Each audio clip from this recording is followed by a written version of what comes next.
En esta presentación veremos el muestreo estratificado. En la presentación anterior habíamos visto que el muestreo aleatorio simple no requería ningún esfuerzo especial para que la muestra sea representativa de la población.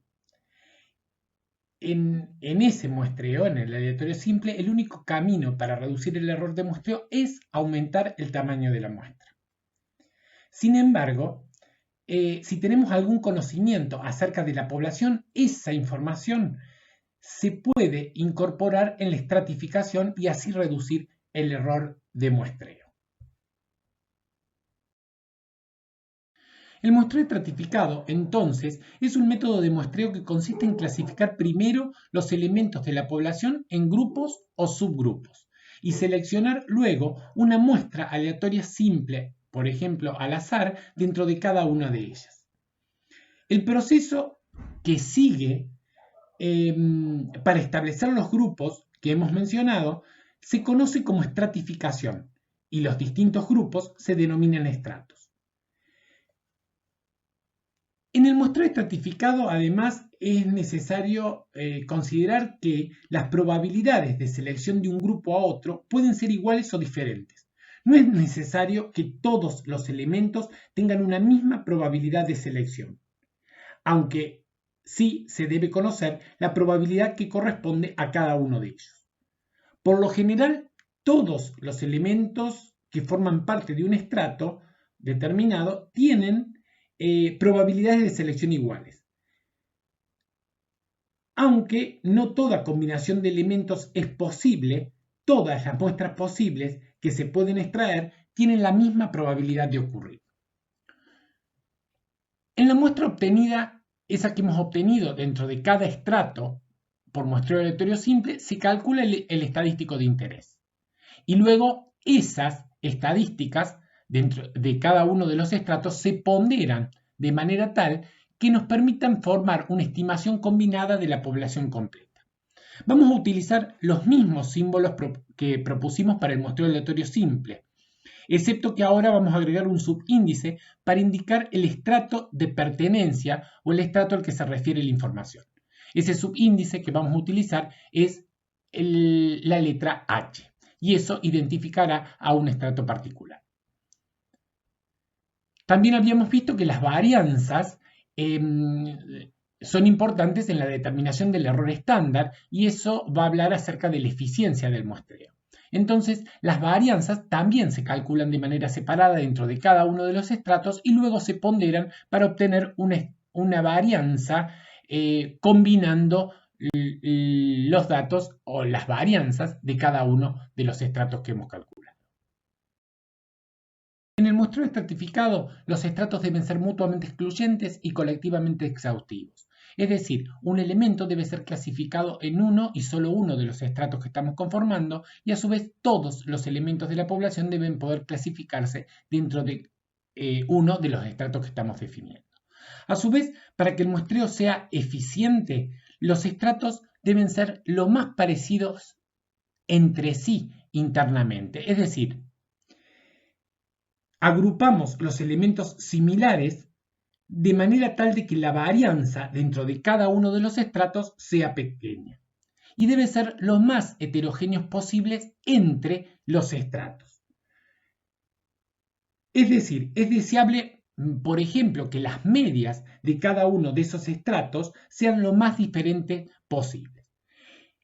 Entonces, en general, cuando la población es heterogénea, pero la podemos dividir en grupos homogéneos, el muestreo estratificado nos permite obtener una varianza en general que es más eficiente que la del muestreo aleatorio simple. Insisto, una estratificación que sea adecuada o que cumpla con estas condiciones puede que resulte más eficiente que la que surge del muestreo aleatorio simple. Veremos ahora cómo calculamos los estimadores cuando queremos estimar los parámetros poblacional μ y proporción de éxitos en la población. En particular, veremos la varianza de esos estimadores. Entonces, si queremos estimar el parámetro poblacional μ, el estimador es la media muestral y la media muestral la calculamos como la suma de las medias ponderadas de cada uno de los estratos. Es decir, acá H representa los distintos estratos que van desde 1 hasta K, donde K es la cantidad distinta de estratos que tenemos. W en realidad es un ponderador, donde ese ponderador se calcula como el tamaño de cada estrato sobre el tamaño de la población, multiplicado por la media de cada uno de los estratos. Es decir, es una media ponderada o media general como la calculamos en estadística 1. Si el muestreo es con reemplazo, la varianza del estimador va a ser igual a la suma para H, que va desde 1 hasta acá, de los ponderadores elevados al cuadrado por la varianza de cada uno de los estratos dividido el tamaño de cada uno de los estratos. Fíjense que el ponderador está elevado al cuadrado. Recordemos la propiedad de la varianza, que decía que la varianza de una constante por una variable era igual a la constante al cuadrado por la varianza de la variable. Entonces, combinando las varianzas de cada uno de los estratos debidamente ponderados, obtendremos la varianza del estimador medio muestral. También habíamos visto que si podíamos reemplazar y obteníamos una varianza de la variable y barra de manera aproximada, reemplazando a la varianza poblacional por la varianza muestral de cada uno de los estratos. En el caso que el muestreo se haga sin reemplazo, a la varianza del muestreo con reemplazo la debemos multiplicar por el factor de corrección de población finita. Y si reemplazamos a la varianza poblacional por la varianza muestral, podemos reemplazar a la segunda parte sintetizando con 1 menos f de h. Recordemos que f de h era la fracción de muestreo y en este caso esa fracción de muestreo la calcularemos como n minúscula sub h sobre n mayúscula sub h.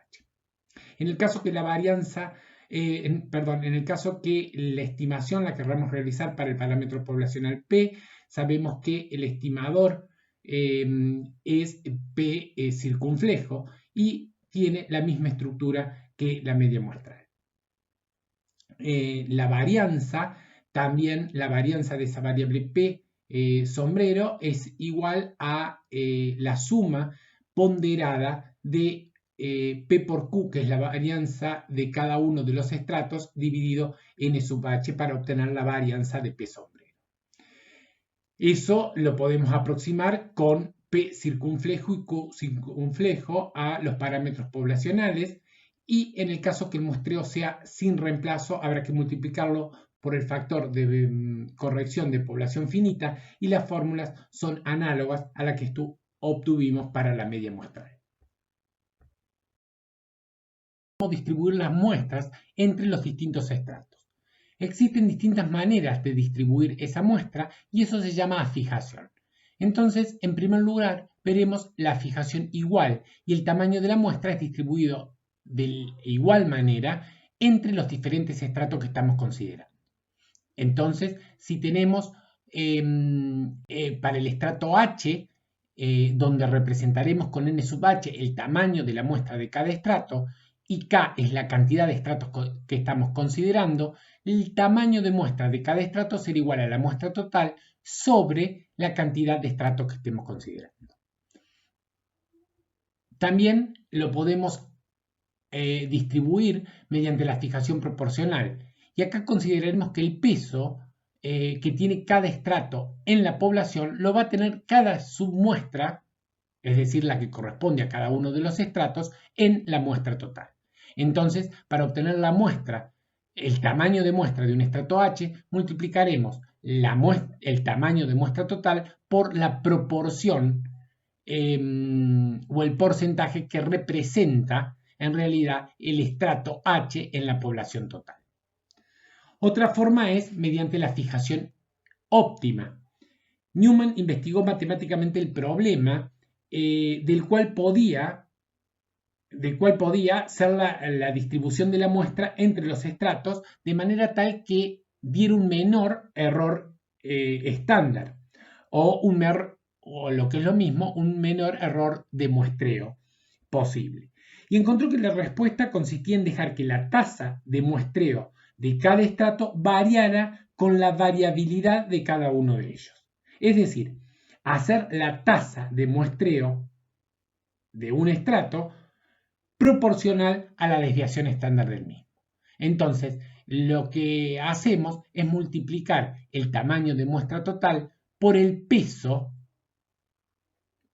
en relación a la proporción de casos que contempla y a su propia variabilidad. También es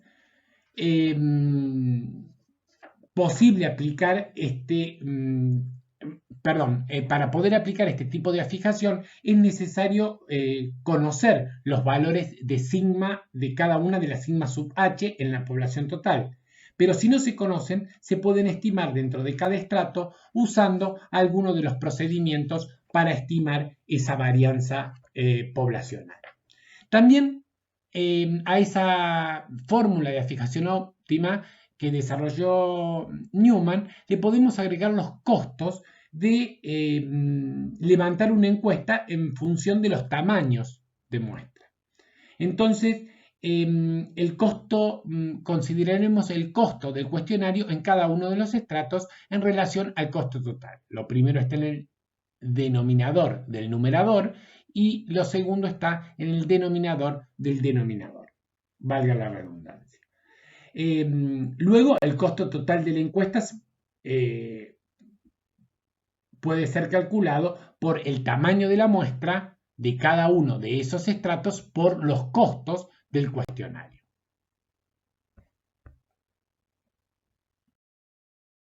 Para simplificar, trabajemos con los datos del ejemplo que veníamos desarrollando antes. Es decir, aquel que se refería a las industrias y que teníamos datos de los empleados. Entonces, veamos cuáles son los datos en la población. Acá tenemos una variable que hemos denominado CAT-active, que en realidad se refiere a la actividad categorizada en tres niveles. Un nivel alto, que podría ser el nivel 1 o nivel de mando, un nivel intermedio o nivel 2, que sería a lo mejor de profesionales y técnicos, y un nivel 3 conformado por obreros. Entonces acá lo que tenemos y lo que estamos presentando es el tamaño de cada uno de los estratos. Es decir, que en el nivel 1 hay 15 que son de nivel alto, 31 de nivel intermedio y 54 del más bajo nivel. Y lo que tenemos que hacer es fijar o distribuir esta muestra de tamaño 20 que queríamos considerar. Entonces, para distribuirlo lo que hacemos es, en primer lugar, podemos trabajar con una fijación igual, entonces el tamaño de muestra de cada estrato, n sub h, va a ser igual a la muestra total dividido en los tres estratos que estamos considerando. Esto nos da 6,67, entonces lo aproximamos al valor 7.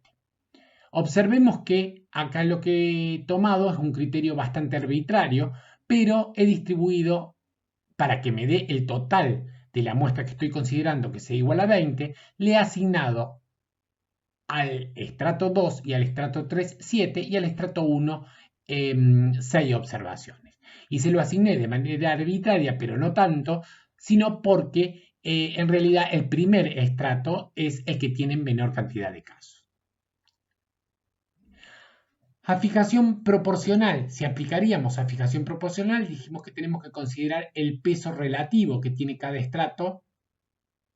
Entonces, calculamos, por ejemplo, para el estrato 1 será igual al tamaño de la muestra total, 20, por el tamaño del estrato, del primero es 15, sobre el total, que era 100.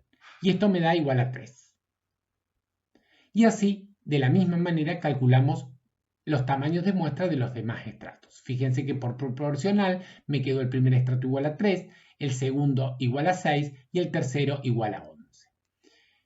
También lo podríamos considerar la fijación óptima, y la fijación óptima en realidad habíamos dicho las varianzas. Supongamos que tenemos unos datos de las varianzas aproximados, entonces lo que haremos es incorporar ese dato de la varianza para fijar la muestra.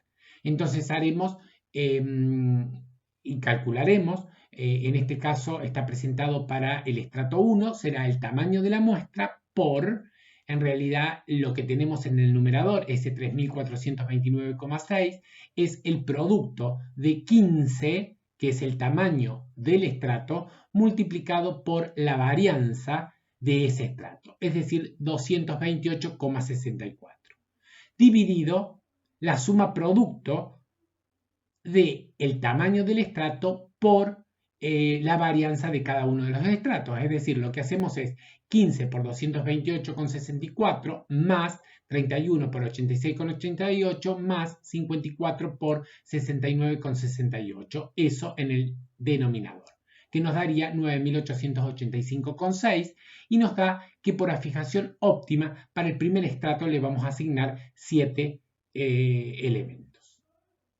Para el estrato 2 lo hacemos de manera análoga y nos da 5, y para el tercero nos da igual a 8.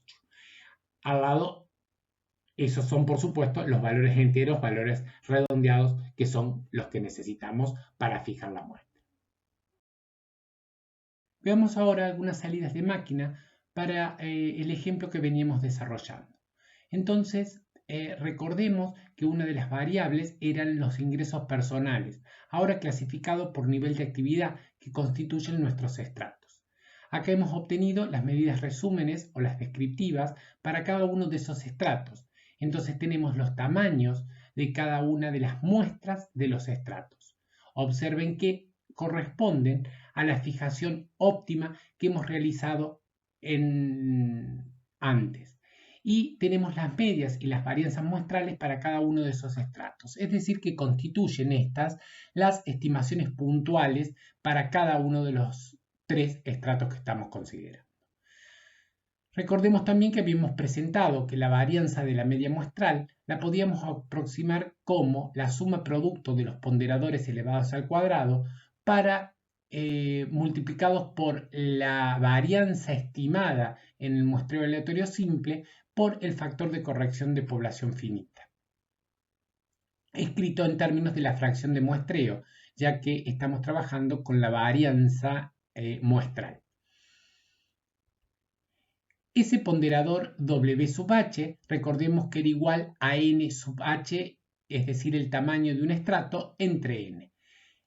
Para el primer estrato, por ejemplo, ese W sub h va a ser igual a 15 dividido 100. Luego lo elevaremos al cuadrado.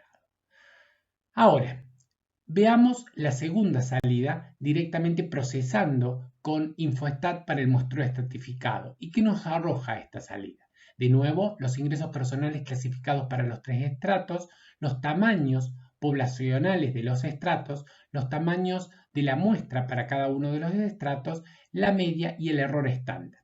Pero ahora tenemos la media para cada uno de los estratos que coinciden con la anterior, pero también tenemos la media general, es decir, la estimación de μ, que sería 34,78. Centrémonos un poquito en el error estándar para cada uno de los estratos y para el error estándar total, que el error estándar total lo calcularemos a partir de la fórmula que está presentada. Pero veamos cómo construimos o cómo calculamos el error estándar para cada uno de los estratos. Es decir, el factor que está, el segundo y el tercer factor van a constituir cada uno de los términos para los diferentes estratos. Así que la varianza de la media muestral para el estrato H será la varianza muestral del estrato H dividido el tamaño de la muestra, multiplicado por el factor de corrección de población finita. Esa varianza muestral para el estrato H, supongamos para el estrato 1, va a ser igual a 369,27. Y luego tendremos que dividir ese valor entre n, que es el tamaño del estrato H. Luego lo multiplicaremos por el factor de corrección finita. En realidad, ahí está expresado en términos de la fracción de muestreo. Entonces, nos va a quedar 1 menos SF sub h, que lo obtendremos como n minúscula sub h sobre n mayúscula sub h. N minúscula sub h sería para el primer estrato 7 y n mayúscula sub h para el primer estrato sería 15. Con eso conformaremos la varianza del estrato h. Luego, la raíz cuadrada de esa varianza nos va a dar el error estándar para cada uno de los estratos. Es decir, la raíz cuadrada de la varianza de la media muestral del primer estrato nos va a dar igual a 5,30. La varianza total, es decir, si sumamos los tres términos, la varianza nos va a dar 9,28 y esta va a ser la varianza de la media muestral para todos los estratos. Entonces, el error estándar total, si le sacamos la raíz cuadrada a esa varianza, nos da igual a 3,05. Recordemos entonces que hemos obtenido a la varianza de la media muestral y en general la varianza de la estratificación sobre la varianza del muestreo de la media muestral bajo el muestreo aleatorio simple, se obtiene una medida de eficiencia de la estratificación. Y cuando más homogéneos sean internamente los estratos y mayor diferencia haya en los estratos, mayor será la ventaja que ganaremos por estratificación. Por último, presentaremos las salidas correspondientes a la estimación de la proporción poblacional. Y en este caso lo que estamos tratando de estimar es para los distintos niveles de actividad la satisfacción, que recordemos que la habíamos clasificado en alta y en baja. Entonces, en la primera salida lo que nos muestra en realidad es la cantidad de casos que están satisfechos dentro del estrato 1 en la muestra. Es decir, existen 5 casos que están satisfechos o tienen un alto nivel de satisfacción que corresponden al estrato 1. De la misma manera podremos obtener las otras frecuencias y tenemos la frecuencia relativa que no va a ser otra cosa que puede ser tomada como la proporción que estamos tratando de estimar para cada uno de esos estratos. Luego tenemos la salida procesada con el muestreo estratificado, donde vemos que es análoga a la salida que habíamos obtenido para la variable media muestral y las fórmulas de aplicación son muy similares. Hay que analizar en este caso a cada uno de los errores estándares que hemos calculado y la forma de obtener el error estándar total que nos da 0,11, que va a surgir de la misma manera o de manera análoga que lo hicimos con la media muestral. Hasta aquí lo que hemos visto de muestreo estratificado. En la próxima presentación trabajaremos con el muestreo por conglomerados.